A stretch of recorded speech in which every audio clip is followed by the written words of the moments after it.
Jamendo.com.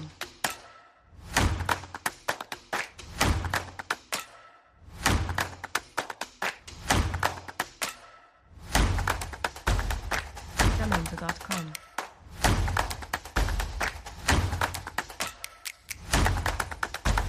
Buenos días a todas y a todos.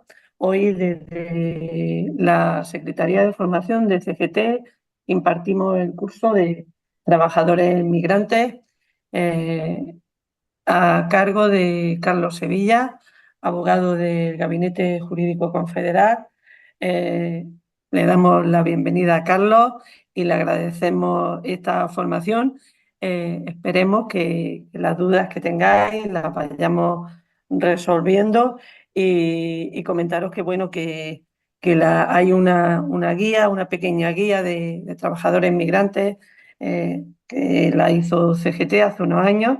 Tenemos la intención de actualizarla y bueno, Carlos va a hacer su exposición y después pues, podréis hacer las preguntas que queráis a Carlos.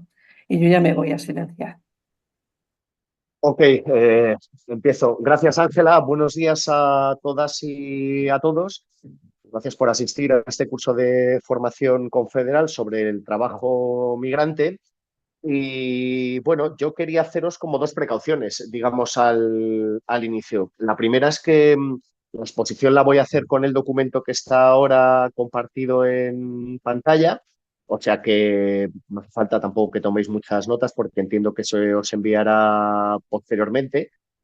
Y bueno, también que al final de la exposición es cuando quedará, cuando podréis hacer las preguntas que consideréis.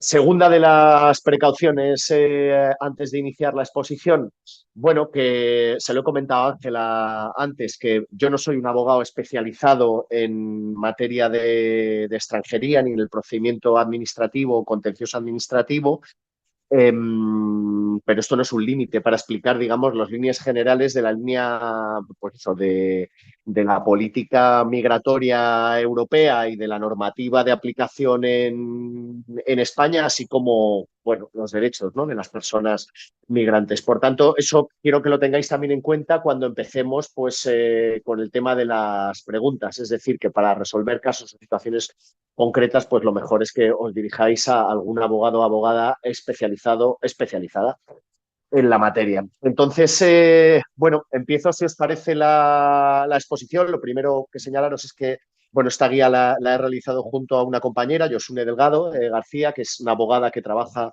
en materia de extranjería y, bueno, más o menos la guía la hemos hecho mano a mano, contando también con lo que señalaba Ángela al principio en la presentación, que son las guías que existen en el sindicato, es decir, de dos guías que teníamos, una guía como de derechos y otro manual para las personas migrantes, ¿no?, que conviene actualizarlas, pero hemos tenido esos materiales en cuenta para elaborar la exposición que a continuación os paso a trasladar. Y bueno, ya sin más prevenciones, precauciones, pues pasamos, si os parece, a la exposición, ¿vale? Bueno, os muestro aquí el índice. Como veis, tenemos una exposición un tanto larga, son como 43 diapositivas y por algunos pasajes es un poco densa, pero tenemos ahí un poco la estructura de la exposición para que la tengáis un poco en cuenta, ¿no?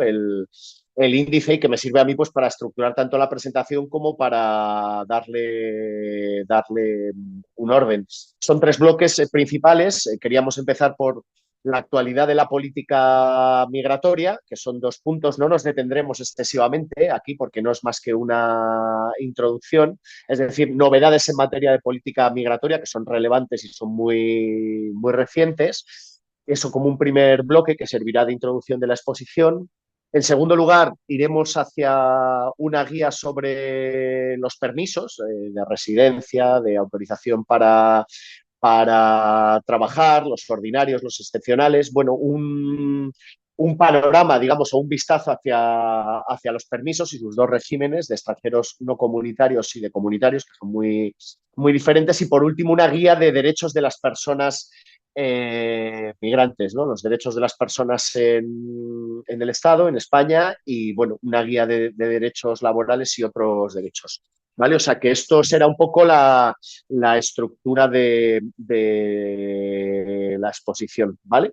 Y bueno, pues sin más pasamos, vamos a adentrarnos en materia, nos vamos a adentrar con la actualidad de la política migratoria, que quizás lo que conviene señalar pues es el Pacto Europeo de Migración y Asilo, ¿no? Que esto, como sabéis, le han dado un buen bombo a nivel mediático, sobre todo porque hasta finales del año pasado, hasta finales de diciembre del 2023, era la presidencia española de la Unión Europea y este fue como en realidad uno de los logros de la presidencia, logros entre muchas comillas, de la presidencia española de la Unión Europea y quizás una de las iniciativas que, como reconoce la propia Comisión Europea y como reconoce el Parlamento, una de las iniciativas más importantes, ¿no?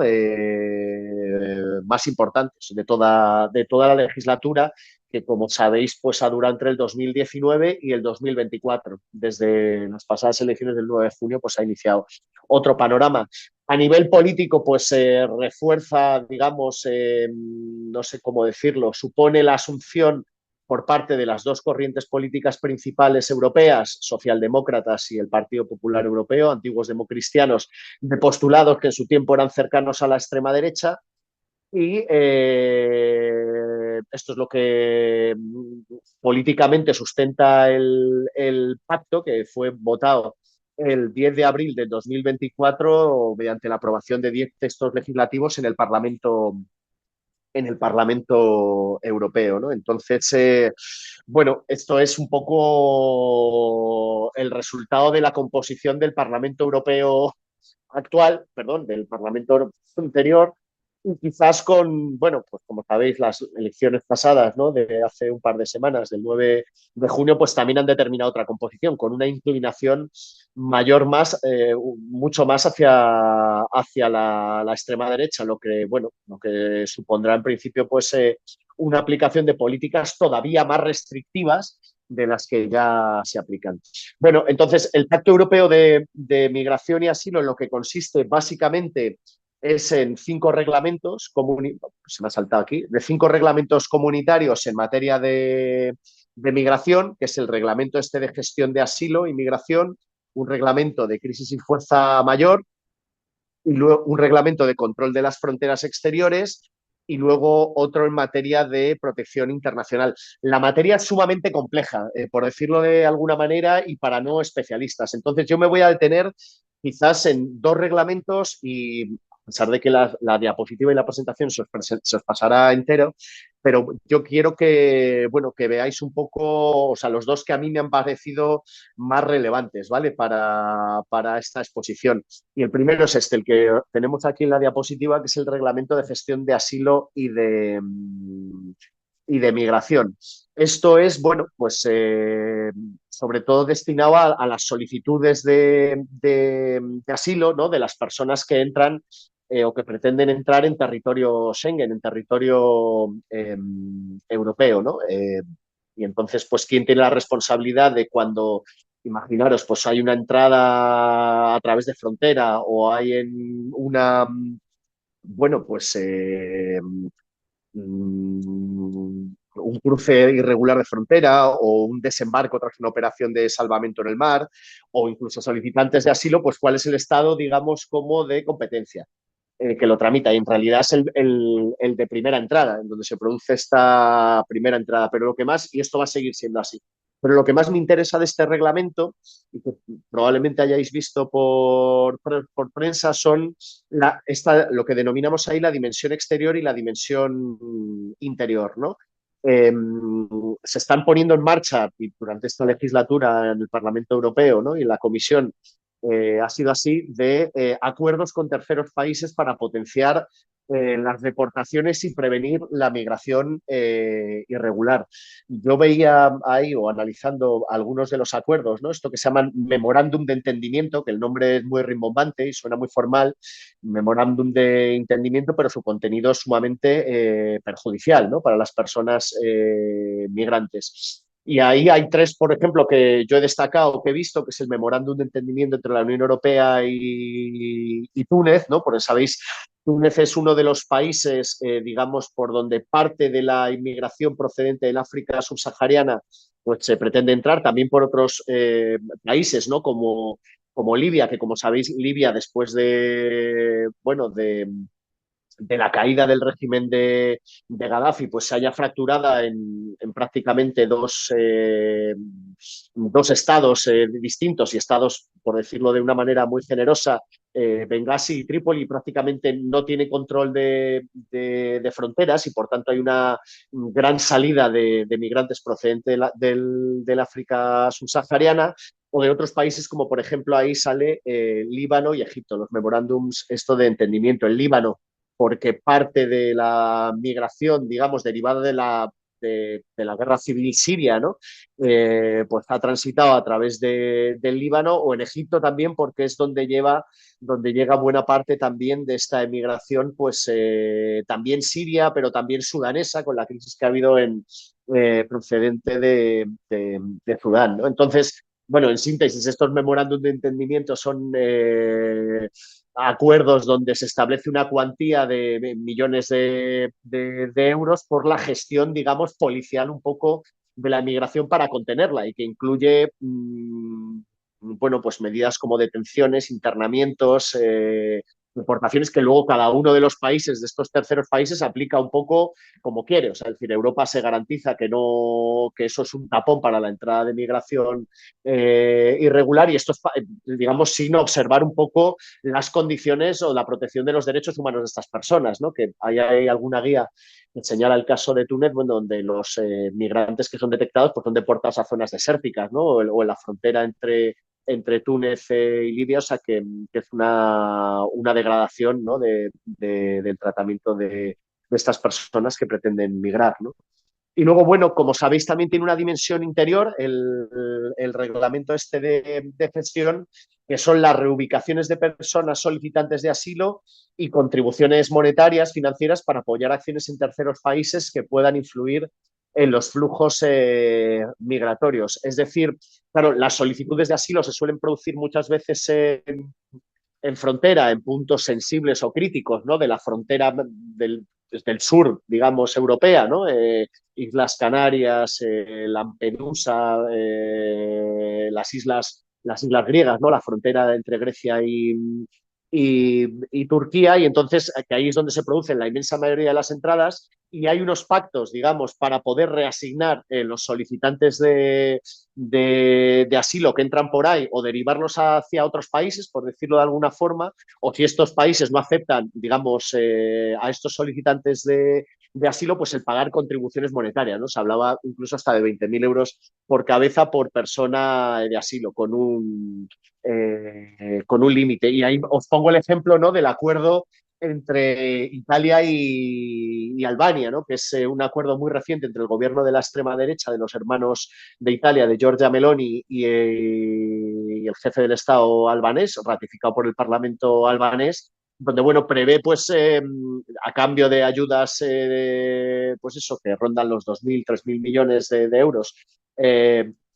anuales, pues gestionar allí, me parece que como una cifra en torno a las 36.000 solicitudes de asilo en centros de detención, ¿no? O sea, esto es un claro ejemplo de externalización, ¿no? De fronteras, por decirlo de alguna manera, ¿no? Entonces, en este reglamento me apetecía detenerme, ya digo que es de aplicación a partir del 1 de julio del 2026, o sea que quedan todavía un par de años. Y luego, bueno, hay otro reglamento, este es el de crisis y fuerza mayor, que no nos detendremos, que básicamente pues en situaciones digamos, de llegada masiva de personas de terceros pues permite prolongar la duración máxima del procedimiento de examen de solicitudes en frontera, de solicitudes de asilo. Este es el reglamento también que toca, el reglamento del Eurodac, que es también un sistema de un listado sanitario policial, por decirlo de alguna manera, de toma de datos, ¿no? De las huellas dactilares hasta la imagen facial y otros datos personales, datos biométricos para todos los solicitantes de asilo, es decir, un registro de todas las personas, que no es neutro este registro, por decirlo de alguna forma, ¿no? Sino va destinado pues al control de la movilidad, obviamente, de las personas migrantes en situación irregular. Hay otro reglamento sobre el control en las fronteras exteriores, que básicamente, bueno, pues es lo que os decía antes, ¿no? Un control previo a la entrada donde las personas que vienen de terceros países y que son interceptadas de manera irregular en frontera o que provienen de un desembarco tras una operación de salvamento, pues se solicitan asilo. Entonces es un procedimiento que se aplicará en frontera, también a las personas que estén de manera irregular en el territorio de algún estado miembro y que no haya sido localizada previamente, y que implica pues que no están autorizadas a entrar en el territorio y deben permanecer a disposición de las autoridades del lugar de control, ¿no? Hay lo que se denomina, hay una ficción jurídica de no entrada cuando se está en frontera, ¿no? No cuando se detiene alguien en el interior. Entonces, claro, las personas pueden ser detenidas en los centros estos de régimen abierto para estancias temporales, los CETIs, o en los CIES, ¿no? En los centros de internamiento de extranjero, que como sabéis son sitios pues donde ha habido múltiples denuncias por parte de la sociedad civil y de organizaciones que trabajan con los derechos de las personas migrantes de vulneración, ¿no? De derechos fundamentales. Y ya, bueno, por último es el quinto reglamento, que es el procedimiento fronterizo y cómo se regula. Yo aquí quiero que tengáis un esquema muy sencillo, ¿no? Que lo he leído y lo he incorporado tal cual de alguna de las guías de CEAR, ¿no? De la Comisión Española de Ayuda al Refugiado. Bueno, yo creo que es muy gráfico, ¿no? Porque parte de la presunción de que las solicitudes de que la mayoría de las personas que entran de forma irregular no tienen necesidades de protección y de que, por tanto, el estudio de sus solicitudes se puede hacer en el plazo más breve posible, ¿no? Eh, si tiene necesidades de protección detectadas en frontera, si no tiene, perdón, necesidades de protección, se le deriva directamente del procedimiento de retorno, deportación, pero y si manifiesta de su petición de pedir asilo, ¿no? Por razones humanitarias o por razones políticas de su país de origen, nos encontramos ante dos procedimientos, ¿no? Uno acelerado u otro ordinario. Uno ordinario que es más garantista, que sí que obliga, digamos, a los estados pues a incluir la asistencia jurídica gratuita, al derecho al intérprete, a la entrevista personal, ¿no? Y al derecho, digamos, de permanencia durante el tiempo de la tramitación, y un procedimiento acelerado en frontera que evaluará de forma rápida las solicitudes y que hace que las personas durante ese tiempo que se tramiten no estén autorizadas a entrar en el territorio del Estado miembro, ¿vale? Esto de forma muy general, ya os digo, son 5 reglamentos, los tenéis ahí bien resumidos, no me puedo meter tampoco en lo específico, pero bueno, sí que os he escrito ahí una conclusión, ¿no? Que está en la ficha siguiente, de que los objetivos políticos, digamos, perseguidos a través del pacto este de migración y asilo son claros, ¿no? Es la consolidación de la Europa fortaleza, ¿no? Que implica lo que os pongo ahí en esas 5 ventanas, que es fundamentalmente fortalecer las fronteras exteriores, externalizar las fronteras, ¿no? Hacia terceros estados, con esto que os decía de los memorándums, ¿no? De entendimiento con Túnez, con Libia, con Egipto, ¿no? Luego, acelerar también los procedimientos de gestión migratoria, o sea, es decir, que las solicitudes de asilo, las solicitudes de protección internacional que, digamos, de alguna forma se hagan en frontera, pues van a ser, digamos, tramitadas con mucha celeridad y, por tanto, en ausencia de las garantías que tiene el procedimiento ordinaria y también facilitar las deportaciones, ¿no? Es un discurso, la verdad, muy contradictorio porque a la vez que se hace, digamos, se predica la necesidad de la entrada de muchos trabajadores migrantes para cantidad de sectores productivos como mera fuerza de trabajo, pues se ponen muchísimas restricciones, ¿no? Para que quien entre o en condiciones regulares, pues esté en una condición todavía más de explotación, ¿no? Que los trabajadores propios que entran de una forma regular, por decirlo de alguna manera, ¿no? Entonces, bueno, estos son, digamos, es el primero de los puntos de los que os decía de la actualidad de la política migratoria y como contrapunto a esta deriva, digamos, securitaria y a esta deriva racista y tal de Europa, pues tenemos el contrapunto aquí en el Estado, ¿no? Que es lo que os quería señalar de la iniciativa legislativa popular para la regularización extraordinaria de migrantes. Os lo pongo ahí porque es una cosa muy reciente. Claro, si el Pacto Europeo de Migración y Asilo está votado, ¿no? En el Parlamento Europeo en el 10 de abril del 2024, pues esta votación de la ILP, ¿no? Pues está realizada el día anterior, el 9 de abril, ¿no? Que es como un contrapunto, digamos, que pretende al menos pues, mantener ciertas expectativas, ¿no? De garantía de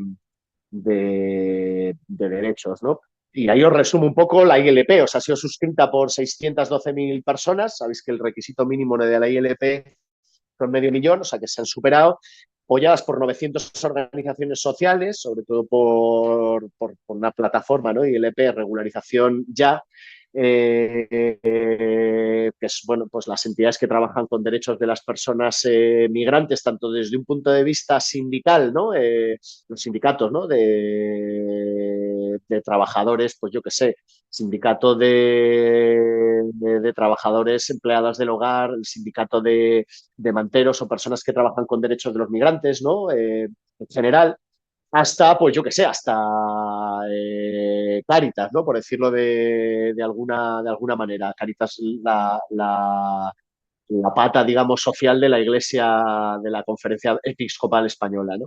Y bueno, hay un gran consenso social primero para esta campaña y luego para el objetivo que es la regularización de entre, bueno, aproximadamente medio millón de personas que viven en España privadas de la residencia y por tanto del acceso a determinados derechos. Ahí os señalo el precedente de regularizaciones extraordinarias con los distintos gobiernos, ¿no?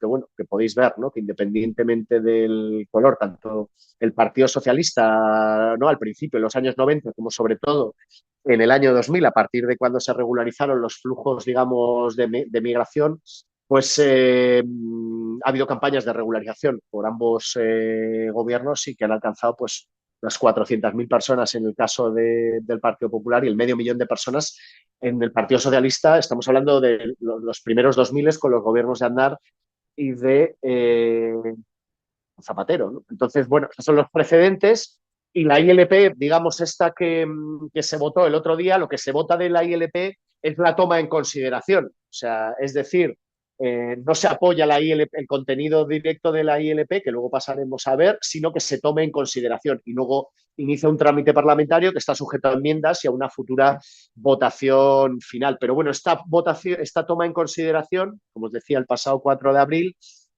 ha sido realizada por todos los grupos parlamentarios con representación en el Congreso de los Diputados, con la excepción de la extrema derecha, ¿no? De Vox. Tiene 310 votos a favor y 33 votos en contra, ¿no?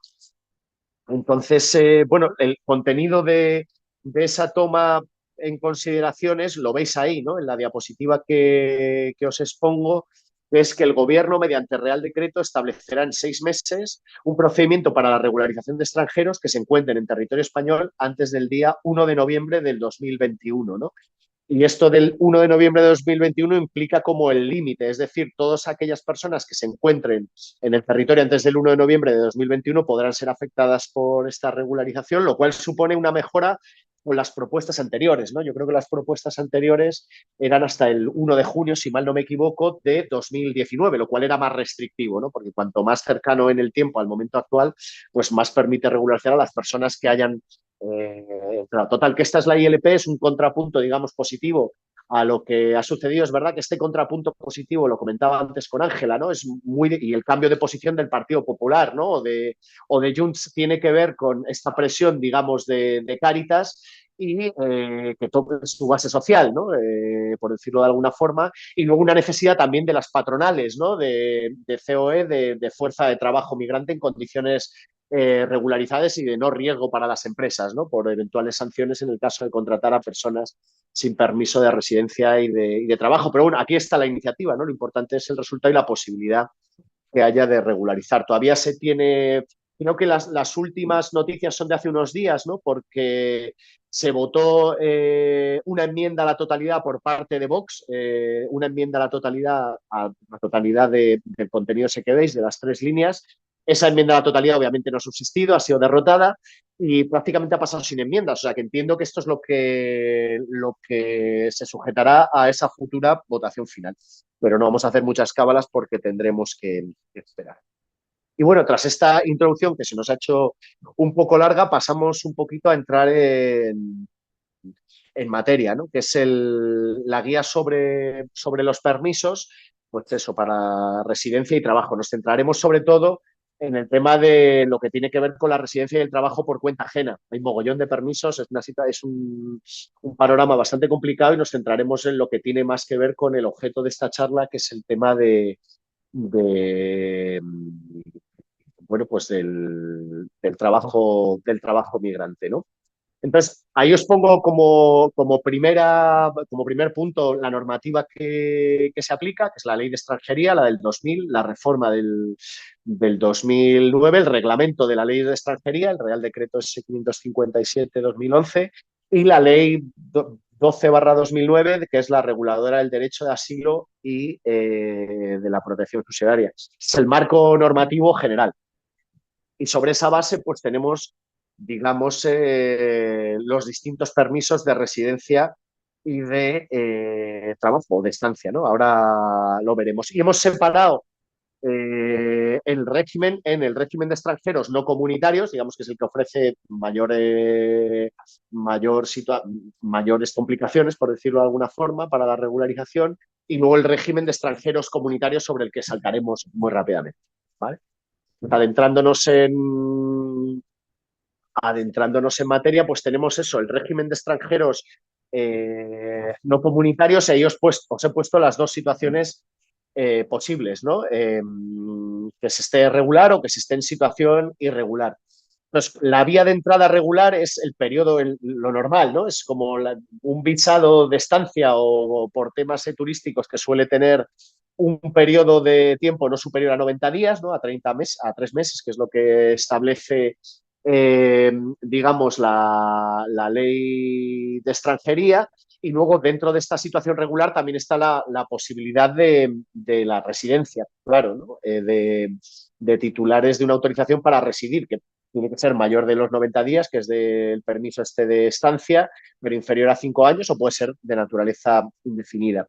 Y hay otras situaciones que os pongo ahí, ¿no? De apátridas, indocumentados o refugiados, que es el reconocimiento de la petición de asilo.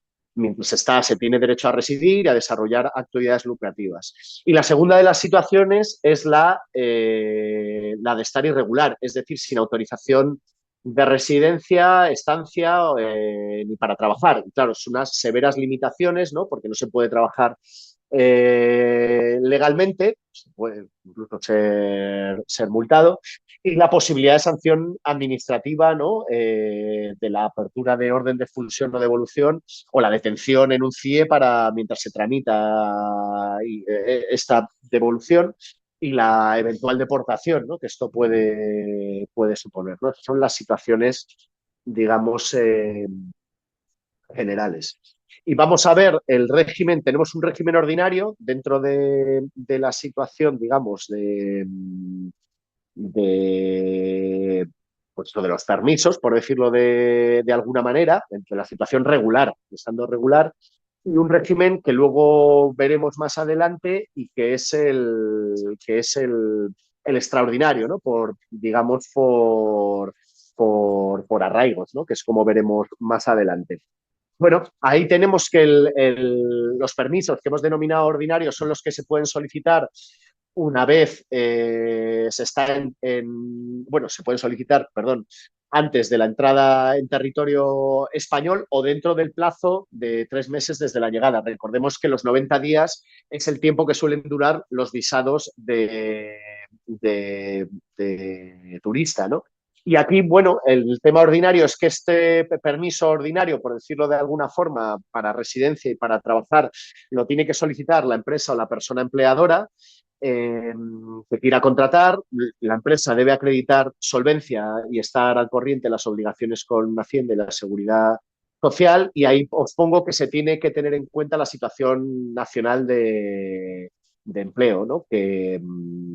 Bueno, que es un catálogo de ocupaciones que no tienen difícil cobertura y que, bueno, que el SEPE haya gestionado la oferta con resultado negativo. Os pongo ahí también las situaciones donde no aplica, ¿no? Ser chileno o de Perú, o el cónyuge o hijo de persona extranjera residencia en España con la autorización. Entonces, este es digamos, el permiso de residencia y trabajo por cuenta ajena, el paz que voy aquí, y es el que más, digamos, nos interesa a los efectos de esta charla. Es el que permite residir y trabajar por cuenta ajena.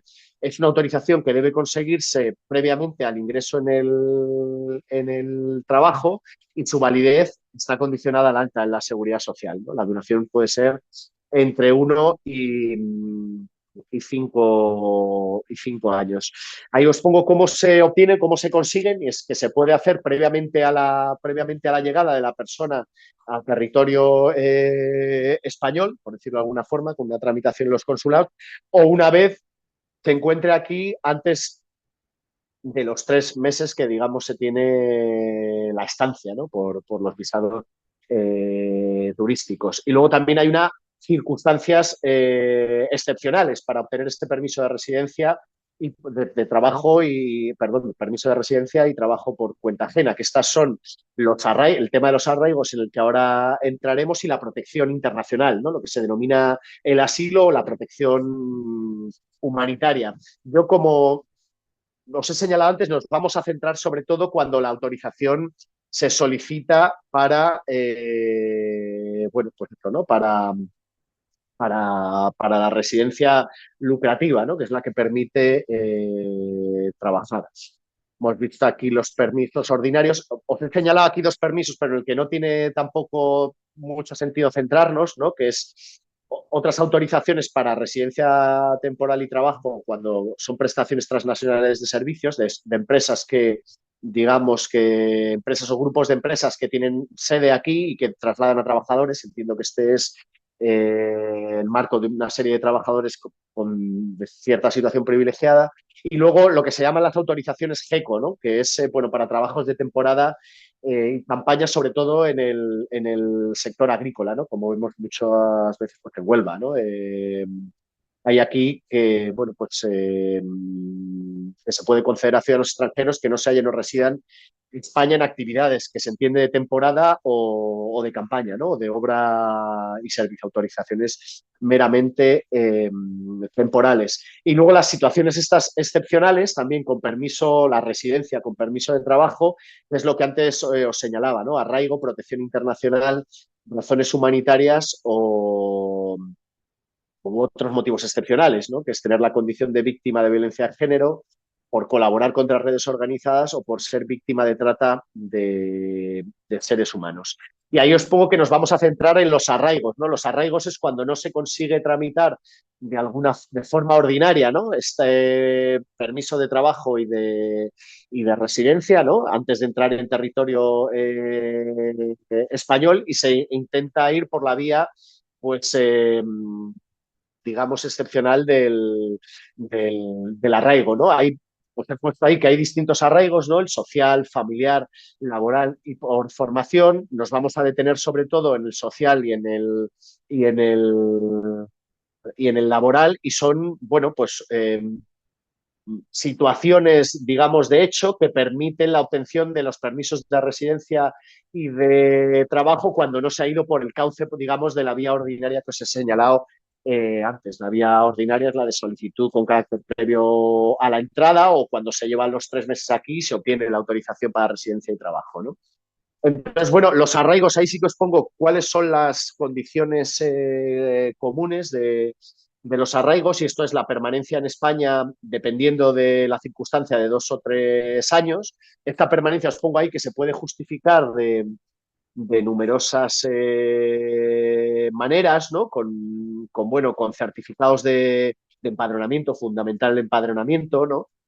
Con las fechas de registro, por ejemplo, el primer historial médico, ¿no? En el caso de que haya habido algún ingreso hospitalario o un acceso al sistema sanitario público o privado, ¿no? O bueno, solicitando en los locutorios el registro, ¿no? De las remesas enviadas, ¿no? Estos no requieren visado y deben ser tramitadas personalmente por el extranjero. No me detengo más porque el resto es la documentación que debe solicitarse y entiendo que no es lo más relevante, ¿no? Entonces, aquí tenemos el arraigo social, por decirlo de alguna forma. Me voy a tener, como os he dicho, en el arraigo social y en el arraigo laboral. Está regulado ahí en el artículo 124 del reglamento de la ley de extranjería. Requiere, como señaló ahí, 3 años de permanencia continuada en España, carecer de antecedentes penales en los 5 años anteriores y tiene que tener un contrato de trabajo firmado por el trabajador y el empresario, ¿no? Que es, bueno, ahí os pongo las condiciones, ¿no? Que al menos garantice el salario mínimo interprofesional en aquellos sectores, ¿no? De que no hay convenio colectivo o el salario mínimo establecido en convenio y con una jornada no inferior a 30 horas, ¿no? La vía del arraigo social, ¿no? Luego requiere también tener, bueno, o puede ser tener vínculos familiares con otros extranjeros residentes o presentar un informe de arraigo que acredite su integración social, ¿no? Que lo emiten órganos municipales, ¿no? Y se puede acreditar, os lo pongo ahí, con el padrón o el contrato de trabajo que se vaya a presentar, fecha del historial médico, asistencia a cursos, ¿no? Entonces esta es una de las vías por vía de arraigo. Está el arraigo familiar, en el que no nos vamos a detener. El arraigo laboral, ahí os pongo, también se regula en el artículo 124 de la Ley Orgánica de Extranjería. Ahí señalamos, ¿no? Que hay que demostrar 2 años de permanencia continuada en España. Sabéis, son 2 o 3 años, ¿no? Dependiendo del permiso. El anterior, el del arraigo social, era 3 años. El arraigo laboral son 2 años de permanencia continuada. También requiere que no haya antecedentes penales. Y luego hay que demostrar la existencia de relaciones laborales que no sea inferior a 6 meses. Claro. Y os preguntaréis, bueno, ¿y cómo, si no se tiene un contrato, se demuestra la existencia de relaciones laborales, ¿no? Que naturalmente tienen que ser en negro, o sea, os pongo, o en situación, por decirlo de alguna forma, sin alta en seguridad social, para ser más precisos, ¿no? Ahí os pongo cómo se puede acreditar, ¿no? Que es, bueno, con actas de la inspección de trabajo, en el caso de que se haya interpuesto una denuncia, ¿no? O a veces la propia inspección que actúa de oficio, ¿no? En estos procedimientos que se han conocido, ¿no? Pues en empresas repartidoras, ¿no? Como Globo, Deliveroo, o en los sectores, por ejemplo, de los mataderos de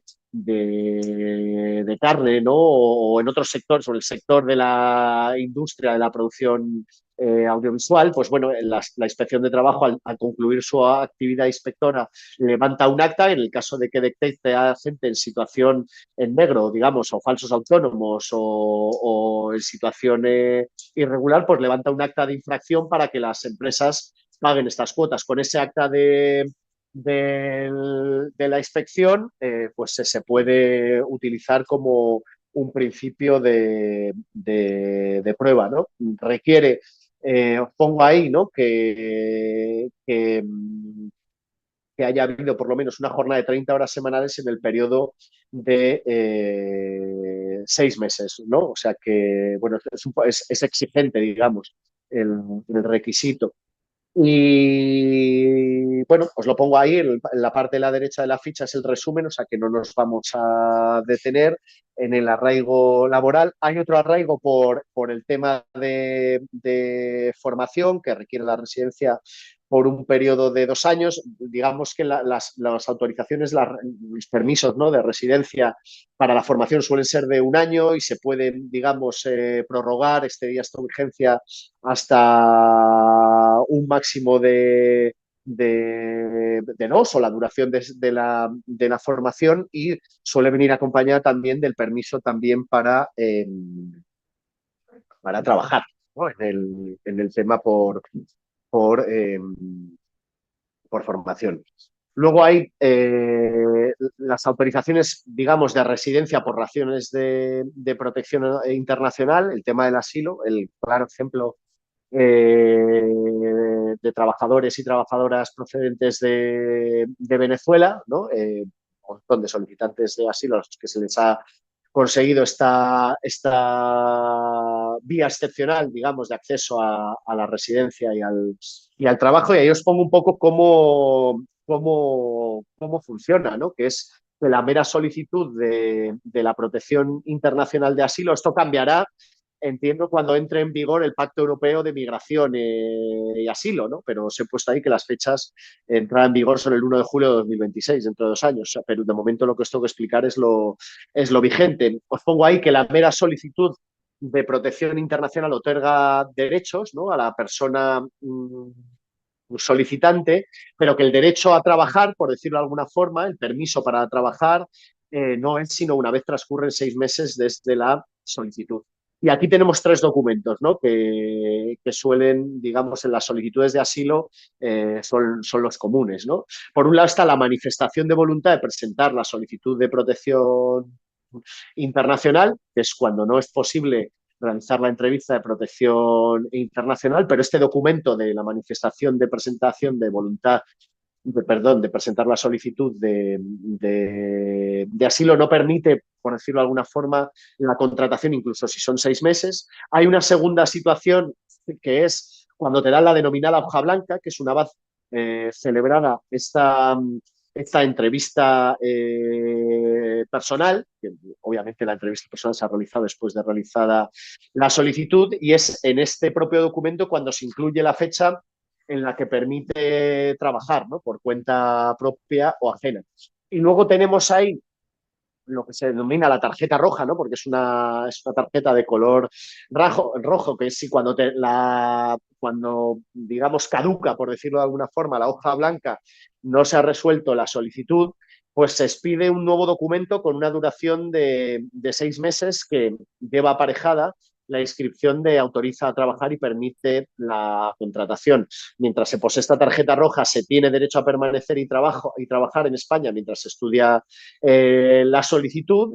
Y bueno, os señalo también ahí otra vía excepcional de acceso, que es el tema de la protección temporal, ¿no?, que es el caso de afluencia masiva de personas desplazadas, ¿no? Como, bueno, esto, digamos, de afluencia masiva de personas desplazadas, he hecho un uso político, por decirlo de alguna forma, del término, porque se ha reconocido, por ejemplo, a todas las personas procedentes de Ucrania, pero no a las procedentes, pues yo qué sé, de cualquier país de África subsahariana, de Afganistán, ¿no?, de Sudán o de otros países, pero bueno, otorga protección temporal a, digamos, a las personas desplazadas, por ejemplo, las personas de Ucrania, y protección temporal que se basa en, pues eso, en autorizaciones de residencia y trabajo por cuenta propia o ajena, ¿no? Entonces, bueno, señaladas esas las vías del asilo, ¿no?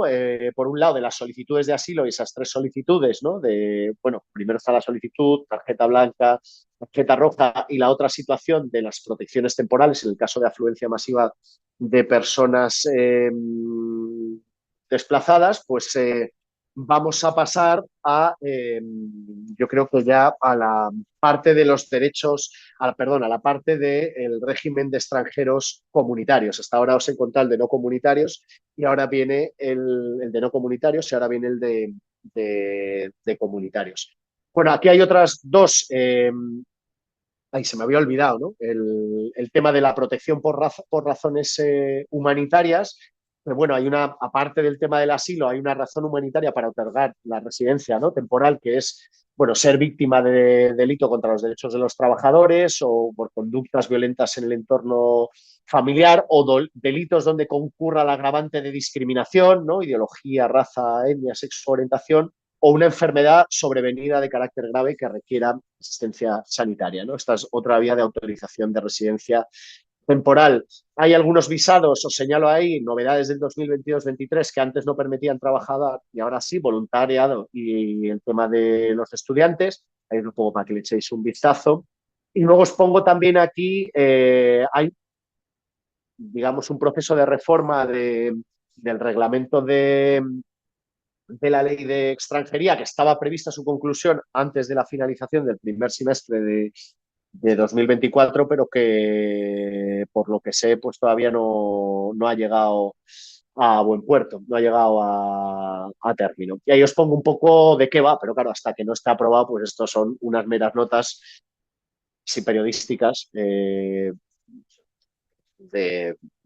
bueno, pues de lo que supone, de lo que puede suponer este reglamento, ¿vale? Lo dejamos ahí por un elemental principio de precaución de una norma que no está finalizada, ¿vale? Que no está redactada en su articulado y que no está publicada en el boletín oficial del Estado. Bueno, y aquí os pongo, como os decía antes, el régimen de los extranjeros comunitarios, ¿no?, que es el régimen de los nacionales de la Unión Europea, del espacio europeo económico europeo, Islandia, Noruega, Liechtenstein, y de Suiza. Aquí rige el principio de libre movilidad dentro del espacio europeo y que no se necesita, pues, permiso de residencia o de trabajo, ¿no?, para ejercer libremente pues, la profesión o para poder trabajar. Cuando se excede del periodo de los 3 meses de estancia, sí que hay que comunicarlo, por decirlo de alguna forma, en el registro central de extranjeros y luego se debe solicitar la residencia permanente una vez se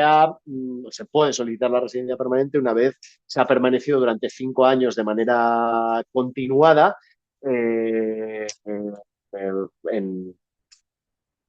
en el país, ¿no? Y acreditar, pues eso, o tener medios de vida suficientes. También es un régimen que se aplica a nacionales de la UE, Espacio Europeo Económico, o sea, digo, también se aplica a ellos. Entonces, en realidad tampoco entrar mucho más. El régimen de extranjeros comunitarios, pues es un régimen, digamos que dentro de las personas migrantes, es un régimen privilegiado derivado de esa condición de ciudadanía que da la pertenencia a la Unión Europea, ¿no? Entonces, aquí no me voy a detener porque me ofrece particulares problemas.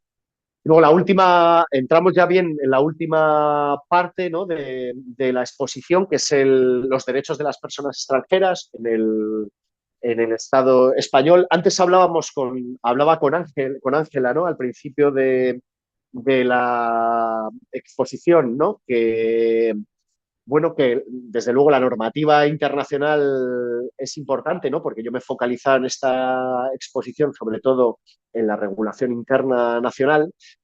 Bueno, es verdad que me fijan los reglamentos europeos, ¿no?, al principio, pero para el tema de derechos también he considerado casi única y exclusivamente la normativa nacional y he dejado de lado, ¿no?, digamos, la normativa internacional que tiene cierta relevancia. Y comentaba con Ángela el tema ¿no?, de la Carta de Derechos Social Europea, ¿no?, que regula en su artículo 19 los derechos de los trabajadores migrantes y de las familias, ¿no?, el derecho a la protección y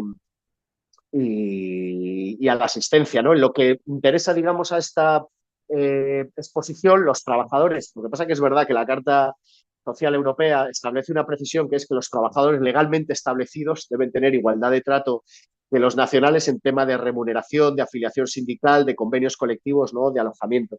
Yo entiendo que el legalmente establecidos, digamos, pues al final implica una situación de regularidad administrativa y digamos que la situación interna o nacional es más beneficiosa que esta europea, ¿no?, por decirlo de otra manera. Pero bueno, lo que os quiero decir es que tenemos que tener en cuenta el marco internacional, marco europeo, artículo 19 de la Carta Social de la Carta Social Europea y que no he tenido la posibilidad o la oportunidad de apuntarlo. Entonces, os cuento, ¿no? Los derechos de las personas migrantes, os pongo ahí la normativa que es de aplicación, la Constitución española, obviamente todo lo que tiene que ver con los artículos 14 a 29 de la Constitución española, que son los que están sujetos a un régimen, los derechos y libertades fundamentales, esos son de aplicación, obviamente, para todas las personas, independiente de su situación administrativa, y también vienen reguladas en la Ley Orgánica de Extranjería y en el reglamento de extranjería. Y a continuación os hago como un catálogo de derechos, por decirlo de alguna forma, incondicionales de las personas, deteniéndome en algunos, ¿vale?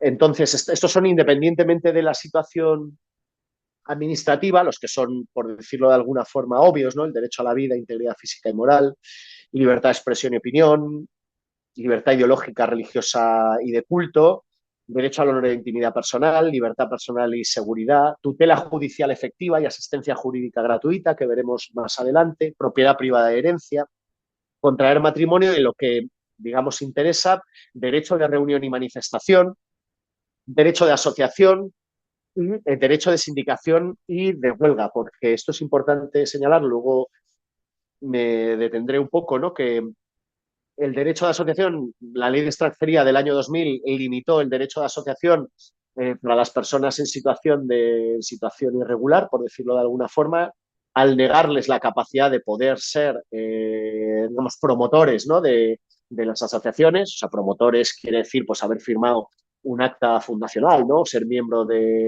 pues, de algunas juntas, ¿no? De los órganos de gobierno ejecutivos de estas asociaciones, y también al limitar los derechos de sindicación y de huelga a las personas que no estaban en situación irregular. Es decir, que los derechos de sindicación y de huelga también por la ley de extranjería del año 2000 pues no se aplicaban a los trabajadores en situación irregular. Sin embargo, esta situación ha cambiado desde el año 2007, que hubo varias sentencias, ¿no? Del Tribunal Constitucional que declararon pues, la inconstitucionalidad de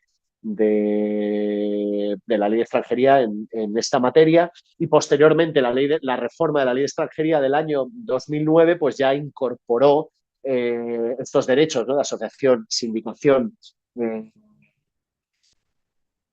y huelga para las personas en situación irregular. Entonces, esto es por lo que tiene que ver a los derechos incondicionales de todas las personas, por decirlo.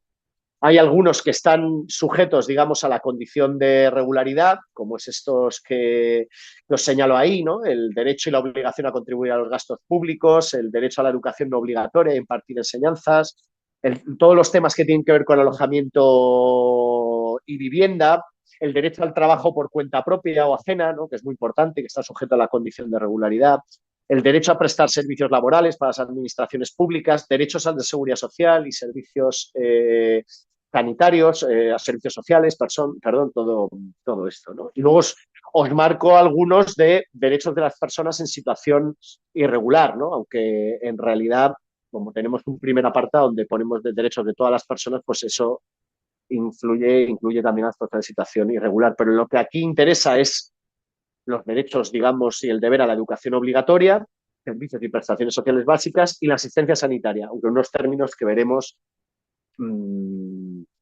más adelante. Estos son los derechos, digamos, generales. Os he incluido aquí una guía de derechos laborales, porque son las guías que teníamos del sindicato, es decir, las normas que se aplican a una relación laboral. Y cuando digo normas que se aplican a una relación laboral, es independientemente de que se esté en situación regular o irregular, o se esté en negro, es decir, estos derechos se aplican con carácter, digamos, universal, son de aplicación y se aplican, digamos, ahí os diferencio entre relaciones laborales comunes y relaciones laborales especiales, ¿no? Que son las que se aplica su legislación especial o específica de referencia. Por un lado tenemos las relaciones laborales comunes, ¿no? A las que se aplica el Estatuto de los Trabajadores, que es la norma mínima, donde viene el contenido mínimo de derechos. Los convenios colectivos, ¿no? Que como sabéis son esas normas pactadas, ¿no? O acordadas entre patronales y sindicatos y pueden ser pues de empresa, provinciales, autonómicos, estatales, sectoriales, ¿no? Los convenios colectivos, y que regulan pues toda una serie de materias, desde los salarios, ¿no? A las condiciones de trabajo, la jornada de trabajo, el régimen disciplinario, los tipos de contrato específicos, etcétera, en los sectores concretos de aplicación y bueno, son como la norma que regula por encima, por decirlo, que mejora lo establecido en el Estatuto de los Trabajadores, ¿no? Y dentro de este sistema de fuentes de las normas que se aplican a las relaciones laborales comunes, Estatuto de los Trabajadores, convenio colectivo, está inevitablemente el contrato de trabajo, ¿no? Que es fuente también de derechos y obligaciones. Si bien el contrato no puede ir en contra, digamos, ni de la norma mínima, que es el Estatuto de los Trabajadores, ni de lo establecido en el convenio colectivo. ¿Vale? Esto por lo que tiene que ver con las relaciones laborales comunes, y luego están ahí las especiales, que simplemente por nombrarlas, ¿no? Y bueno, las relaciones laborales especiales pues son las que se aplica una normativa específica, son de aplicación pues de esa normativa específica, y subsidiariamente pues los convenios colectivos o el Estatuto de los Trabajadores, cuando así los reales decretos que regulan estas relaciones laborales especiales lo establecen. Ahí os he puesto digamos, algunos casos relevantes, ¿no? Que es el de pues, los deportistas profesionales, los artistas en espectáculos públicos y el personal técnico y audiovisual, los penados en instituciones penitenciarias, parece también hay el régimen de abogados, bueno, parece no, hay el régimen de abogados en los despachos y tal, que también es otro régimen laboral especial, y uno que nos interesaba mucho cuando hablamos de trabajo migrante, que es el de las empleadas del hogar familiar. ¿Por qué? Principalmente lo he metido aquí en la exposición, bienvenida a las guías del sindicato, pero lo he metido porque es una actividad comúnmente desarrolladas por trabajadores, trabajadoras, fundamentalmente trabajadoras, el 95% migrantes, ¿no? Como otros sectores productivos, ¿no? Donde el trabajo migrante pues tiene una gran presencia, ¿no? Desde luego en el sector agrario, eh, agrícola, comentaba antes con Ángela el sector de la asistencia, ¿no? De la ayuda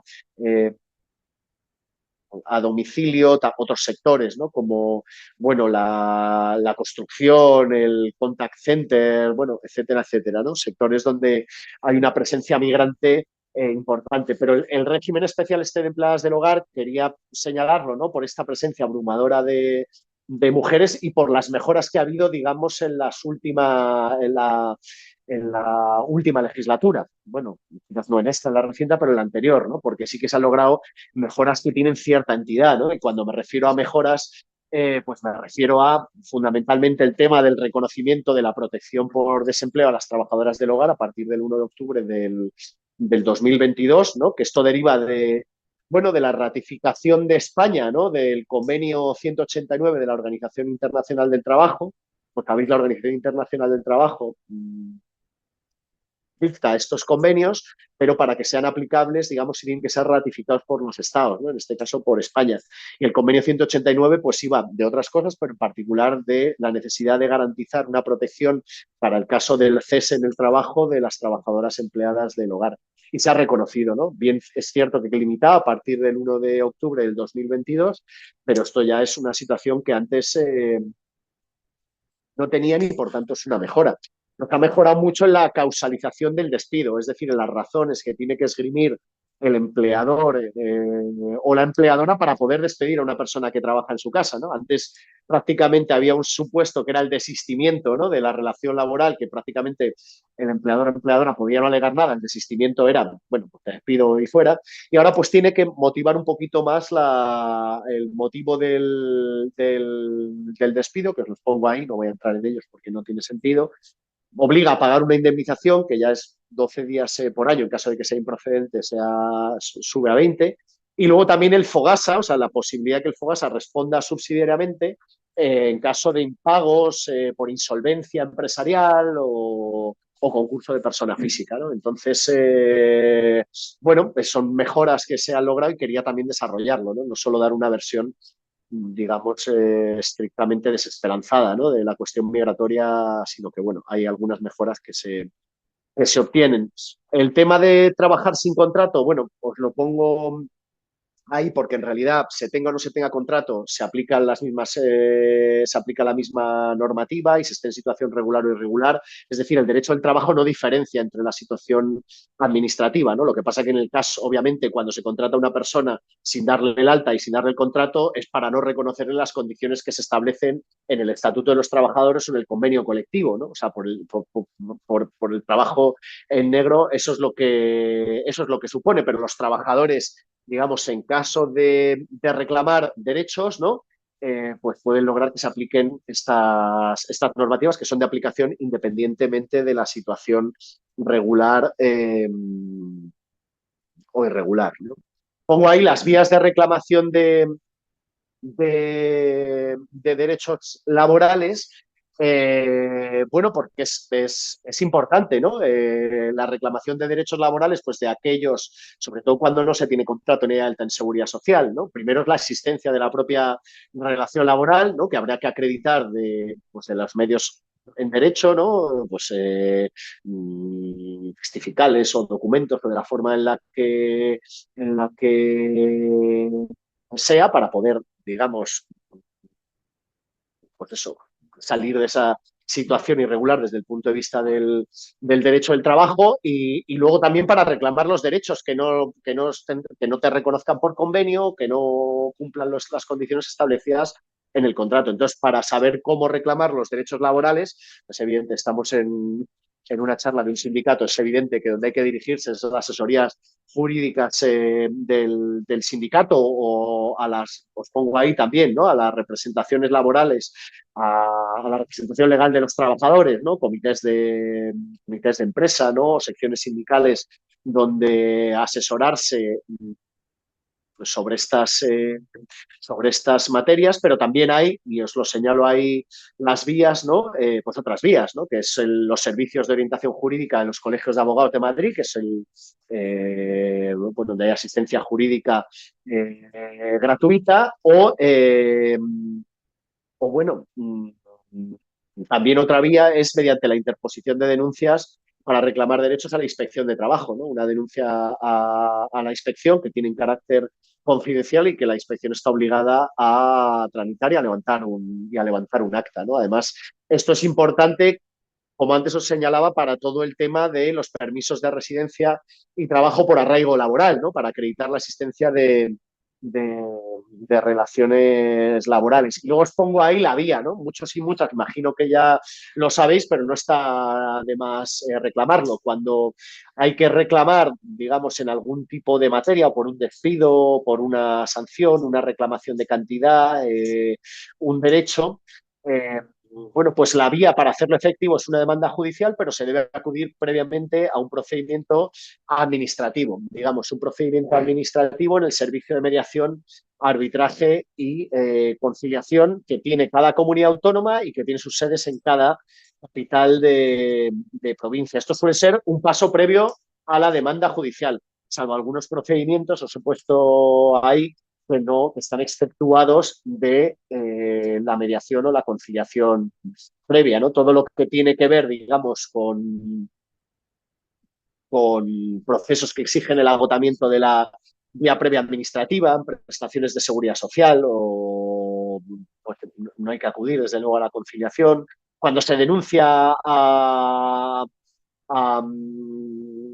cuando es otro tipo de procedimientos como las vacaciones, las modificaciones sustanciales de condiciones de trabajo, derechos de conciliación y adaptación, tutela de derechos fundamentales, ahí no hace falta, está exceptuada de la conciliación previa. Y luego, en el caso de que la conciliación administrativa no resulte fructuosa, en el sentido de que se llegue a un acuerdo que interese al trabajador, pues habrá que acudir, digamos, a ya la demanda judicial, ¿no? Que en casos donde, donde no haya acuerdo, es decir, sin avenencia, o en casos donde la empresa no se presente, porque puede no presentarse, ¿no?, que es sin efecto. Y bueno, os señalo ya por último, ultimísimo, estamos llegando ya a los últimos 10 minutillos o 5 minutillos de la presentación, de otros derechos sociales y económicos de las personas migrantes, ¿no?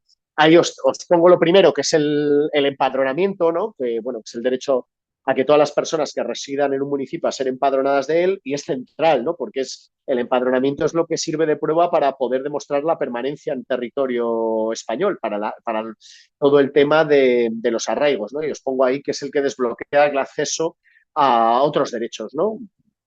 Entonces, bueno, lo primero que hay que hacer es empadronarse. Luego ahí las normativas son municipales, ¿no? De más o menos requisitos que se exigen, ¿no? Que si un contrato de alquiler o será autorizado por alguien, en fin, una escritura de propiedad. Bueno, esto dependerá de la normativa municipal. El primer derecho que os señalo ahí es el derecho a la tutela judicial efectiva, digamos, que es, bueno, pues que todas las personas tienen derecho a que, en el caso de tener que defender sus derechos, pues a tener la tutela en un procedimiento que tenga pues todas las garantías, ¿no? Y que pueda utilizar todos los medios pertinentes de prueba ante un tribunal o juzgado para la defensa de los derechos, y esto independientemente, ¿no? De su situación administrativa. Os pongo ahí que las personas migrantes, independientemente también de su condición, de su situación administrativa, tienen derecho a la asistencia jurídica gratuita cuando no cuenten con recursos económicos suficientes.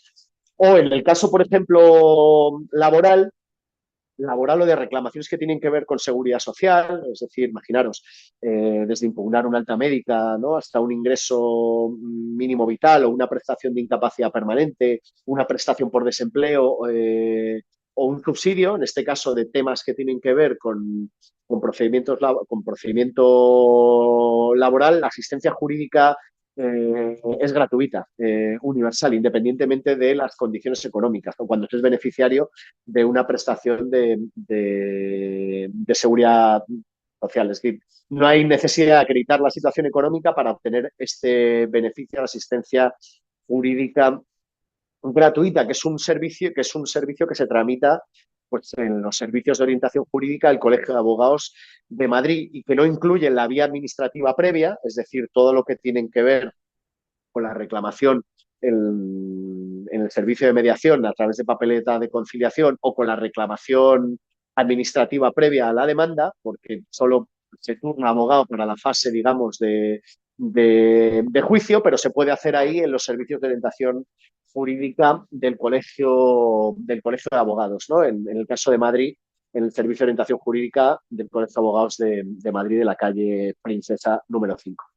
Y bueno, ahí os pongo un poco lo que consiste el derecho a asistencia jurídica gratuita, que es, bueno, en los procesos en los que sean parte, eso implica ya el inicio de un proceso judicial, pero en el caso importante, esto, en tema también de los procesos para lo que no es laboral, para lo que es extranjería o con situación administrativa, para la residencia, para el trabajo, pues todos los procedimientos administrativos de denegación de entrada, devolución o expulsión, o en los procesos contenciosos administrativos también se tiene el beneficio, el derecho a la asistencia jurídica gratuita. Y seguimos. Lo del derecho a la libertad sindical y derecho de huelga es lo que os he comentado antes, que la ley de extranjería del 2000 condicionaba el ejercicio de estos derechos a la autorización de residencia y trabajo, pero no reconocía ni el derecho a sindicarse ni el de huelga. Hay una sentencia del Tribunal Constitucional a partir de la cual se reforma la ley de extranjería en el que reconoce el derecho a sindicarse libremente y de huelga en las mismas condiciones que los trabajadores españoles. Idéntico también que los derechos de asociación, reunión y manifestación. Pues pongo también ahí el derecho a la educación, que viene en la Ley Orgánica de Extranjería, que es quienes estén sin permiso tienen derecho con carácter gratuito hasta los 18 años y luego las personas extranjeras que estén regulares tienen derecho a la educación no obligatoria, superior y universitaria en las mismas condiciones que los nacionales. Y por último os cuento lo del el derecho a la asistencia sanitaria, ¿no? Que las personas tienen derecho a la asistencia sanitaria en los términos que viene la legislación específica, ¿no? son distintos obviamente, mientras está en situación administrativa regular o irregular. Si está en situación administrativa regular, se tiene acceso al sistema de seguridad social, lo que implica bueno, la atención médica primaria, especializada, la hospitalización, medicación, urgencias, etcétera, etcétera, y el derecho a tener la tarjeta sanitaria individual, que es el que permite el acceso. Esto en situación irregular, pero en situación irregular, que es la que os sitúo ahí, existen todavía limitaciones en el acceso. Es decir, esto, aunque está en proyecto de cambio, luego os lo señalo, está en proyecto de modificación, pero hay todavía limitaciones en el acceso, aunque, digamos, en determinadas circunstancias y en determinados centros de salud se esté ejerciendo una desobediencia activa también a esta. Pero la normativa marco es la que os señalo, ¿no? Que es, bueno, hay limitaciones en el acceso de los extranjeros que no están registrados ni autorizados como residentes en España. Solo pueden recibir asistencia sanitaria en caso de asistencia sanitaria urgente por enfermedad grave o accidente, cuando es asistencia al embarazo, parto, posparto, y los extranjeros menores de 18 años, ¿no? Que recibirán la asistencia en las mismas condiciones que los españoles. Os pongo ahí en cursiva, ¿no? Y entre paréntesis, que a veces, al estar empadronado, se puede solicitar la tarjeta sanitaria en el centro de salud y a los 90 días algunas veces se puede acceder, ¿no? Entonces, lo que os pone arriba no es absoluto, ¿no? Y en muchas comunidades autónomas, por ejemplo en Euskadi, me consta que es así, y aquí en Madrid la situación no la conozco muy bien. Y luego nada, por último, y esto ya sí que es para el cierre, es que, bueno, pues que el Consejo de Ministros ha aprobado el 14 de mayo lo que se denomina el proyecto de ley de universalidad del Sistema Nacional de Salud, que es que, bueno, tendrán derecho a la protección de salud y la atención sanitaria en las mismas condiciones de las personas titulares del derecho mientras estén en España. Pues aquí os pongo, ¿no? Las personas solicitantes de asilo, de protección internacional, las personas solicitantes de protección temporal, ¿no? Lo que os señalaba de los migrantes ucranianos, ¿no? Que han sido desplazados temporales, las víctimas de trata de seres humanos, ¿no? Y luego es fundamental abajo, lo último, ¿no? Las personas no registradas ni autorizadas como residentes en España. Y bueno, pues con eso un poco es lo que os quería transmitir, es lo que os quería, mm, bueno, que estuvieses al tanto de estas modificaciones de la normativa. Y sin más, entiendo, Ángela, resto de compañeros que estéis presentes y asistentes, que podemos iniciar un turno de intervenciones, preguntas o lo que consideréis. Vale, muchas gracias, Carlos, por la explicación. Bueno, ahora tienen la palabra las personas que están al otro lado de la pantalla, las personas participantes. Así es que abrimos turno de palabra. Existe lo de las preguntas y las respuestas, pero quizá mejor, como hay poquito, levantáis la mano y os permitimos hablar y es más directo. Así es que bueno, animaros. Carmen Arnaiz, que está detrás, ha levantado la mano. Vamos a darle permiso a Carmen. Venga, Carmen, actívate el micro. Carmen, ¿Ahora? venga, ahora. Hola, buenos días a todas y a todos y a todes. Que en primer lugar, muchísimas gracias por una explicación y una concreción tan específica de la legislación. Y muchas gracias, Ángela, y a toda la Secretaría de Formación por montar este curso tan necesario y tan interesante. Que bueno, sobre todo son mis agradecimientos porque creo que era muy, muy necesario. Y si acaso, como preguntas, como dudas, pero entiendo que es como ha dicho Carlos, que es algo que será aplicable ya a partir del 2026. Pero dentro de las barbaridades estas del PEMA, tengo entendido que una de ellas es que, aunque hasta ahora tú podías solicitar asilo y el tiempo de esa solicitud de asilo, si encontrabas trabajo y demás, en todo caso contaba como tiempo de residencia en España, y sin embargo, la nueva legislación pretende anular esto y que si luego no te reconocen el asilo, el tiempo que has estado trabajando o demás no cuenta en absoluto, que ya es terrible en sí mismo. Y era solo para certificar esto, que es a partir del 26 cuando esto se aplicaría. Y, y bueno, y resaltar, como muy bien has hecho, lo del el permiso, vamos, lo fundamental de facilitar en la medida de lo posible, como ya hemos hablado otras veces, que la gente se pueda empadronar, porque el empadronamiento es lo que te da acceso luego a muchísimos derechos. Interesantísima toda la exposición, muchísimas gracias. Muchísimas gracias a Formación, a Ángela y muchísimas gracias, Carlos. Esto era lo que quería decir, gracias.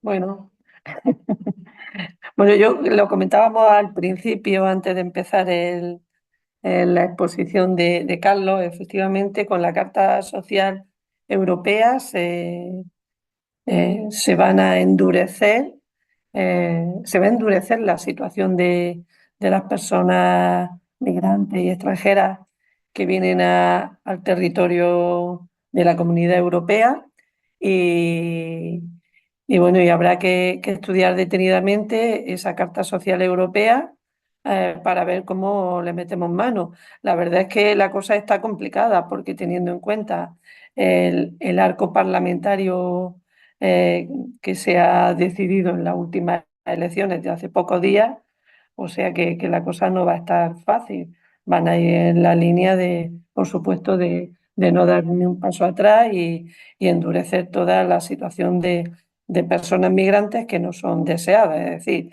en el fondo lo que está es tener trabajadores a la carta y cuando te necesitamos hacemos uso de ti como fuerza de trabajo y cuando no, pues te expulsamos sin mayor miramiento. Y es la línea en la que va a ir la Comunidad Europea.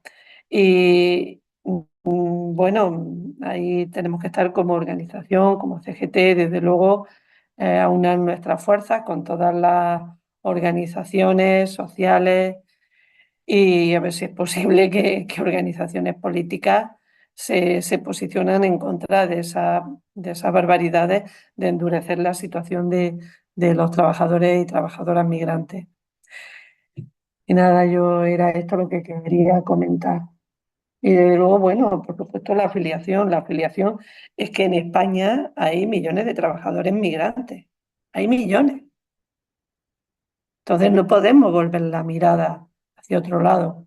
Yo lamentar que a ver, en este curso no haya muchas personas que se hayan inscrito, lo hemos enviado varias veces, pero bueno, volveremos otra vez a insistir el curso próximo y en vez de ponerlo al final del curso, pues lo pondremos más casi a la mitad o al principio, y ahí ya con la Carta Social Europea en primer plano, para diciendo, ojo, que esto viene y tenemos que tomar medidas como organización sindical. Desde luego, aunar nuestras luchas también con sindicatos afines eh, de países de la Unión Europea, también de otros países, lógicamente, que no sean de la Unión Europea y ver cómo le metemos mano a esto. Que desde luego no es aceptar sin más esas barbaridades eh, que nos meten, ¿no? Vía legislaciones. Venga, me callo.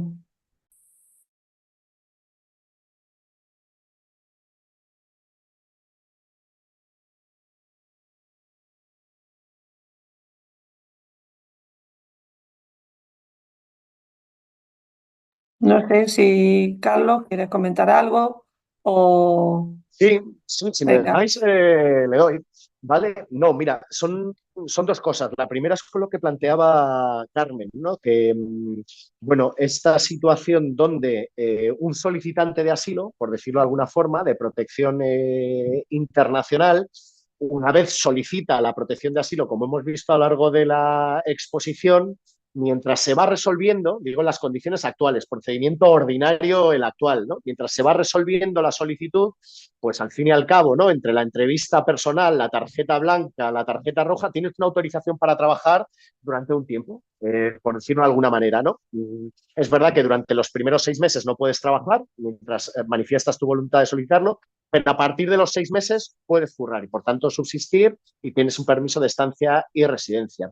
¿Cuál es la novedad importante? Que en realidad es por una sentencia del Tribunal Supremo de la Sala de lo Contencioso Administrativo del 24 de enero del 24, que la tengo ahí, la he incluido ahí, lo que pasa es que no he hecho referencia para no hacerlo, que si al final, esta solicitud de asilo se resuelve denegatoria, porque no es más que un trámite de solicitud de asilo, el tiempo en el que tú hayas permanecido currando, porque tenías autorización para currar, no se te tiene en cuenta para el arraigo laboral, que el arraigo laboral es una forma de regularización donde si tú acreditas que has estado trabajando, pues te puedes regularizar, ¿no? Lo cual es una, pues es una interpretación, la verdad, que bastante restrictiva de derechos. O sea, si yo soy solicitante de asilo, me reconocen el derecho a trabajar mientras se tramita la solicitud, luego al final me la deniegan, ¿por qué no me voy a poder regularizar si está ocurriendo? ¿No? Por decirlo de alguna manera. Entonces, esto es un poco así, pero no es una cuestión de los reglamentos europeos, que son más restrictivos, sino es una cuestión de una sentencia muy reciente del Tribunal Supremo, 24 de enero del 24, de la Sala de lo Contencioso. Y con respecto a, bueno, digamos, mi opinión sobre los reglamentos, yo la he expresado ahí un poco, ¿no? La opinión política está claro, es Europa fortaleza, es Europa externalización de fronteras, es Europa deportación, pero claro, a la vez hay un discurso contradictorio con una necesidad masiva de fuerza de trabajo privada de derechos en situación esclava, ¿no? A la que se le pone muy difícil el acceso, por decirlo de alguna forma, para trabajar en las peonadas agrícolas, para trabajar en determinados sectores, ¿no? Donde hay una necesidad grande de mano de obra y a la vez se abre una autopista, digamos, de acceso privilegiado a través de lo que denominan las tarjetas azules, ¿no? Que es el rollo, aquí no lo he señalado porque entendía que no eran de interés, ¿no? Pero a aquellos trabajadores altamente cualificados provenientes pues eso, de países no comunitarios, se les pone una autopista de entrada en sectores, digamos, como de tecnología punta, o sea, es decir, que son de interés. Por lo tanto, autopista para el trabajo altamente cualificado y penalidad para el trabajo manual masivo, que es el que en realidad desde un punto de vista productivo se necesita. Con esto no estoy haciendo un discurso patronal, entendedme, estoy haciendo un discurso desde las necesidades del propio capital de explotación de la fuerza de trabajo, ¿no? Y otra cosa es que, independientemente de esta necesidad, pues claro que derechos de ciudadanía para todas y para todos, ¿no? Eso huelga decir, ¿no? Entonces, eso con respecto a lo que señalaba Carmen y con respecto a lo que has apuntado tú, Ángel, ahora mismo, pues sí, le tenemos que. Yo la verdad que no lo había considerado, ha estado bien la charla que hemos tenido antes de iniciar, ¿no? La formación, pero hay que hincarle el diente a esto de la Carta Social Europea, porque yo creo que puede ser un contrapeso, incluso por la interpretación que se puede hacer en los tribunales europeos, puede ser un contrapeso a todas estas normativas restrictivas de derechos y le tenemos que dar una vuelta, ¿no? Así como la Carta Social Europea se está empleando mucho ahora, ¿no? En procedimientos, digamos, laborales colectivos, incluso ante el Comité Europeo ese de Derechos Sociales, ¿no? Que han acudido, bueno, que se ha acudido para establecer si las indemnizaciones por despido en España son adecuadas para reparar y tal, y es una cosa que un procedimiento colectivo que se ha llevado hasta este Comité Europeo de Derechos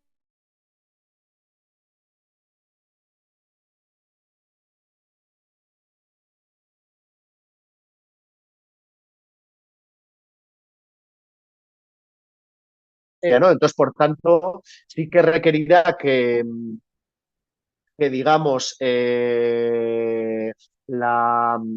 bueno, pues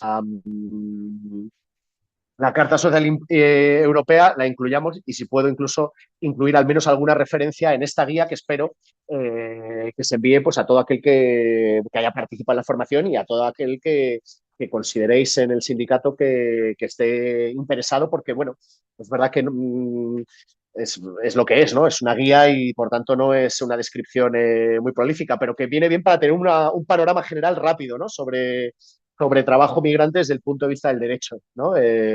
Me hubiera gustado, con la compañera esta que estuve haciendo la guía, con Josune, me hubiera gustado situar un poquito más la realidad, es decir, hacer un trabajo estadístico de dónde el trabajo migrante está, en qué sectores de actividad, hacer también una composición por género, ¿no? De los sectores, porque ahora lo intuimos, ¿no? Decimos trabajo agrario, empleados, empleadas del hogar, servicio de ayuda a domicilio, contact center, construcción, pero me gustaría tener bien un panorama claro de dónde está el trabajo migrante, porque es un trabajo que interesa organizar, porque es un trabajo más privado de derechos, un trabajo que está menos protegido por la negociación colectiva.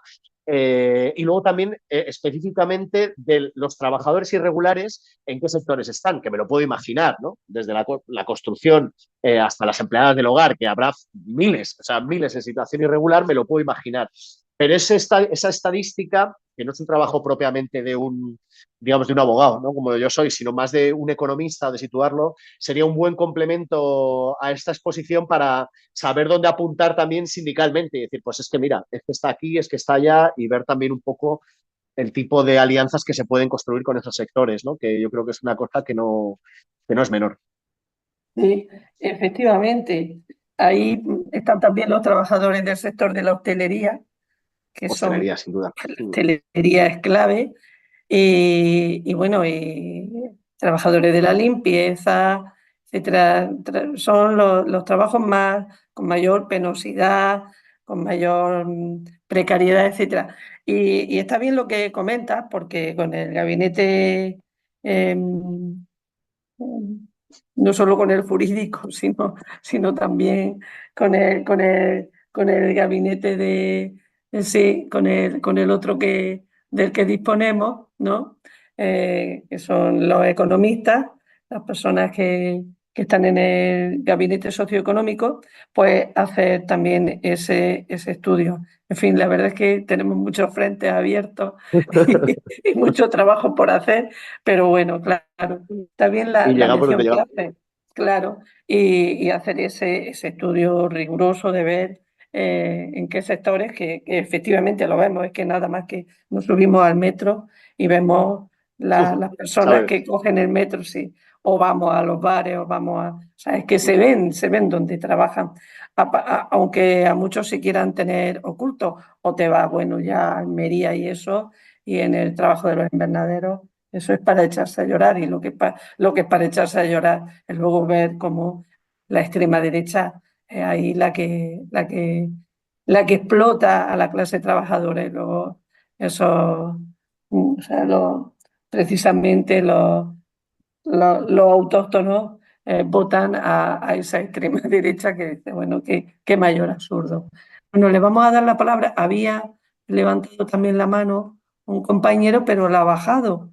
No sé, es que ahora le ha bajado la mano y no le puedo dar la mano porque no sé, Carmen, si quiere comentar algo. Creo que era Eva González la que había levantado la mano. Eva,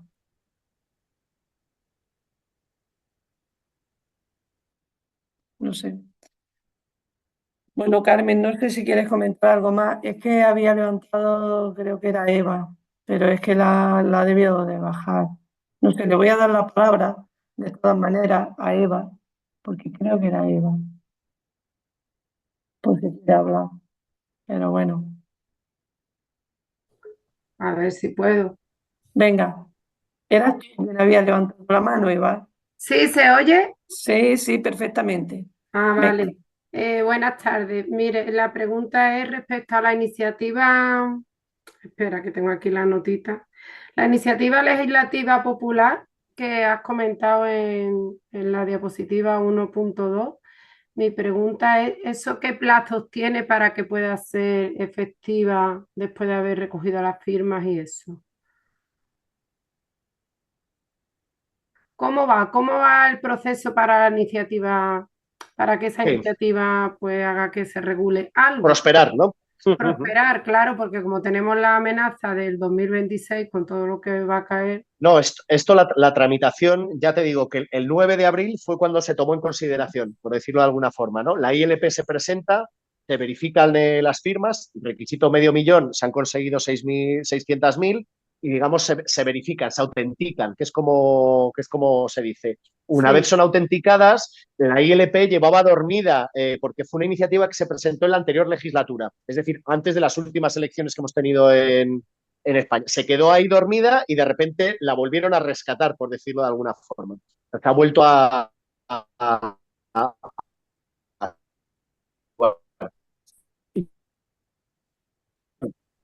la votación es la toma en consideración. La iniciativa legislativa popular es tomada en consideración y, por tanto, pasa a la tramitación parlamentaria. Es en el trámite en el que estamos ahora.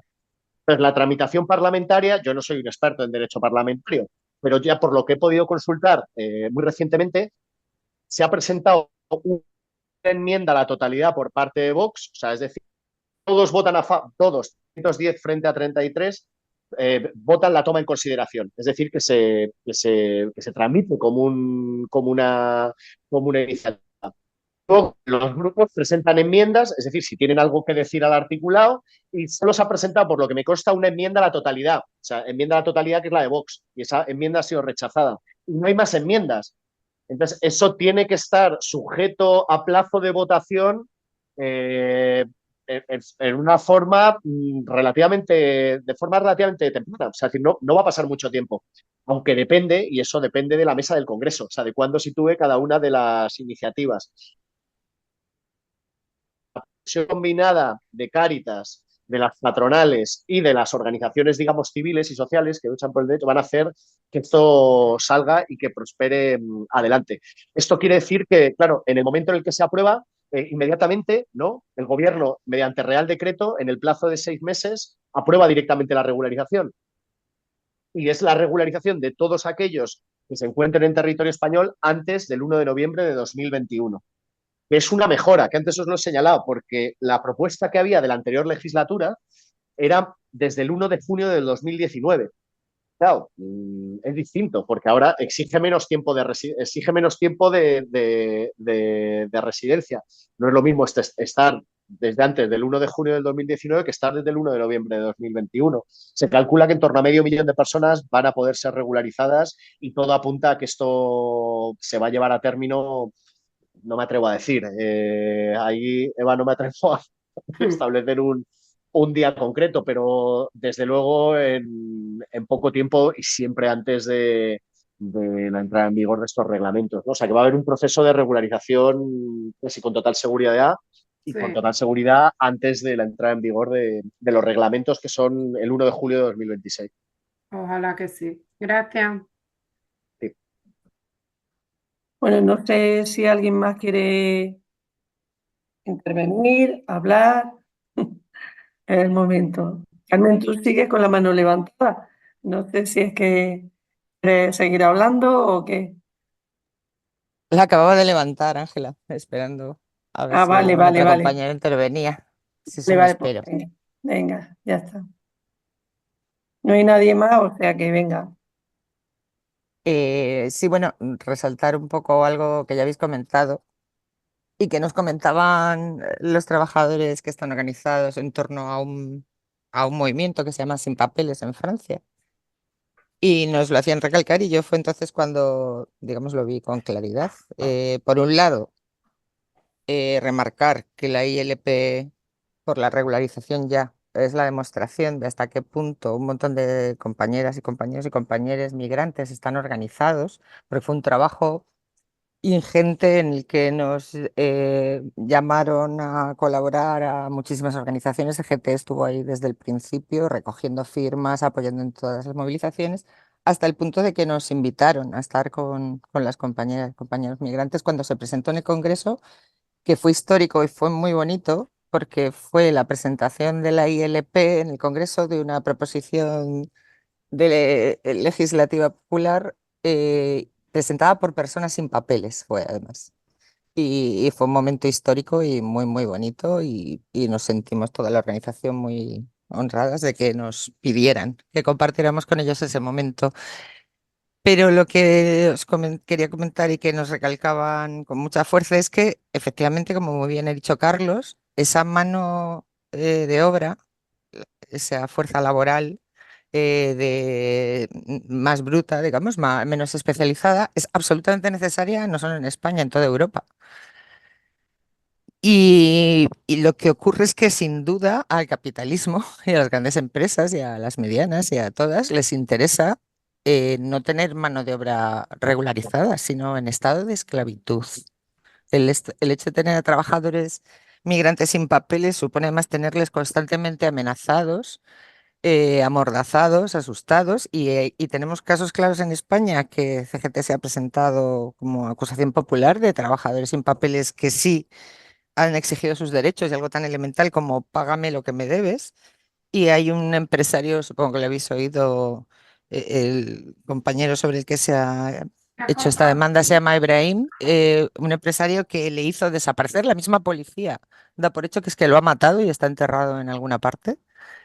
Y que de hecho que no era la primera vez que puede haber ocurrido con 2 o 3 personas más. Y esto es terrible, o sea, es la negación absoluta del ser humano y usarnos como, pues eso, como máquinas para como hemos dicho trabajar, un siglo y a pico, ser pero no he posibles tenido sin que colgar. derechos, como decíamos. Entonces esto, como muy bien decía Ángel y decía Carlos, como sindicato tenemos que tomar, bueno, siempre lo hemos tomado, el partido claro de que los derechos de trabajadoras y trabajadores se defienden y lo que nos afecta a una nos afecta a todas y si tocan a una nos tocan a todas. Pero tener muy, muy claro todas estas circunstancias de compañeros y compañeros que no es que no se quieran, no quieran defender sus derechos muchas veces, sino que la presión tan tremenda de la discriminación y del racismo sobre ellas es absolutamente paralizante y que ahí está también nuestro papel, de decir, aquí estamos y aquí está este sindicato para apoyaros en lo que haga falta. Y era un poco comentar esto, que bueno, somos todos, como siempre decimos, la misma clase obrera y en la medida que podamos no podemos permitir que a una compañera nuestra, a un compañero nuestro, compañeros, se le trate como si no fuera un ser humano. Eso no se puede consentir ni como sindicalistas ni como personas, desde luego.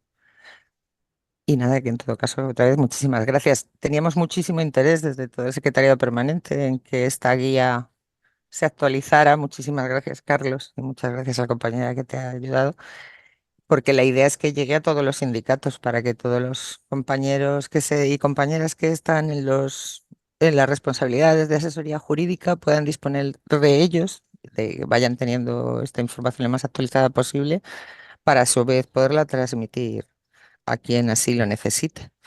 Entonces, muchísimas gracias porque además no solo la posibilidad y el enorme gusto de poder asistir a este curso, sino el ver que esta guía ya está tan adelantada y que la podemos compartir rápidamente con toda la organización. Y nada, muchísimas gracias otra vez. Bueno, yo comentar que la mención que hace al trabajador extranjero desaparecido, entre comillas, precisamente fue al lado del pueblo del que yo soy originaria, ¿no? En Villacarrillo, en Jaén, trabajador agrícola, me imagino que iría a trabajar en la aceituna, en los olivos. Y la verdad es que cuando nos enteramos de la noticia, pues te quedas paralizada, te quedas diciendo cómo es posible que se pueda llegar a estos extremos, ¿no? En fin, en el estilo esclavista más absoluto, ¿no? O sea, es que el siglo XIX, el siglo XX también, bueno, también en muchos países el sistema esclavista está ahí, pero que en nuestro propio país, al lado del pueblo donde yo he nacido, ocurran esas cosas, es que te quedas perpleja y dices, esto no lo podemos consentir. Y bueno, ahí tenemos que dar la batalla. Vamos, yo por lo menos lo tengo claro, ¿no? O sea, no podemos permitir que ocurran estas cosas.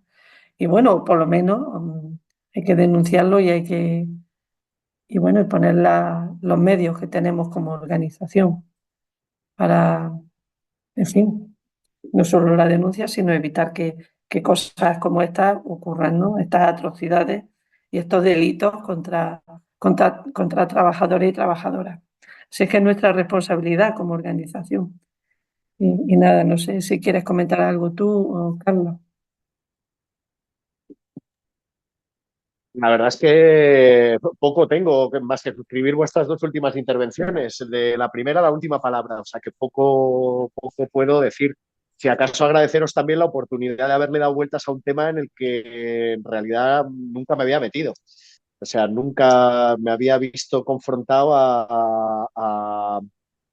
bueno, pues a analizar, no tanto desde el punto de vista de la profesión, por decirlo de alguna forma, ¿no? Como abogado del rollo administrativo, contencioso, la reclamación, sino la realidad del trabajo migrante, ¿no? Desde una óptica, bueno, pues eso, no solo asistencialista, por decirlo de alguna forma, ¿no? Sino desde una óptica, bueno, pues de defensa de derechos, de intervención sindical y es una cosa que agradezco porque lo tenía, bueno, pues completamente pues a un lado y para mí ha sido un reto, pero es importante también, ha sido un reto meterme con esto y al final, pues bueno, da como resultado la elaboración de esta pequeña guía que, bueno, pues que sirve para otras formaciones, que sirve para el sindicato, que sirve para alguien más que para mí, para enterarme de qué va la vaina, ¿no? Que es lo importante, yo creo, de esto y para que llegue a los compañeros y sobre todo yo creo que por la imperiosa necesidad política de efectivamente de organizar al trabajo migrante más jodido, ¿no? Porque, digo, o se organiza o vista la que viene, o sea, no solo de que se autoorganice, sino de que haya herramientas para que los sectores más jodidos de la clase trabajadora puedan estar en condiciones al menos de defender algo frente al aluvión que se nos viene, ¿no? Entonces yo creo que eso es lo importante, pero bueno, aquí una herramienta central y determinante pues es la CGT, ¿no? Que quizás también hay que darle espacio en formaciones, en otro tipo de historias para no olvidarnos de este tema y no dejarlo como una cosa asistencialista, ¿no? De los Cáritas o de pequeñas organizaciones civiles, ¿no? O de pequeñas organizaciones muy voluntariosas que tienen menos músculo organizativo para poder hacer algo, ¿no? Entonces yo, pues eso, poco más, ya no es estrictamente sobre la ponencia, sino un poco sobre una consideración más general. Vale, pues gracias. No sé si alguien más quiere intervenir de las personas que están de los presentes. Y no sé, yo por mi parte, yo creo que una última oportunidad, si quiere alguien más intervenir, y si no, pues damos por finalizado el curso, si os parece. Así es que nada, las gracias a todas y a todos y nos veremos ya después del verano. Le vamos a dar a la gente un poco de descanso, pero le vamos a mandar materiales para estudiar y, y repasar y nada, y nos vemos en próximos cursos. Muchas gracias a todas y a todos. Gracias también. Gracias a vosotros, Ángela. Gracias a todos, a todas las que habéis participado. Venga, Ángela, te envío eso, ¿vale? Te envío en PDF. de acuerdo, de acuerdo. Venga.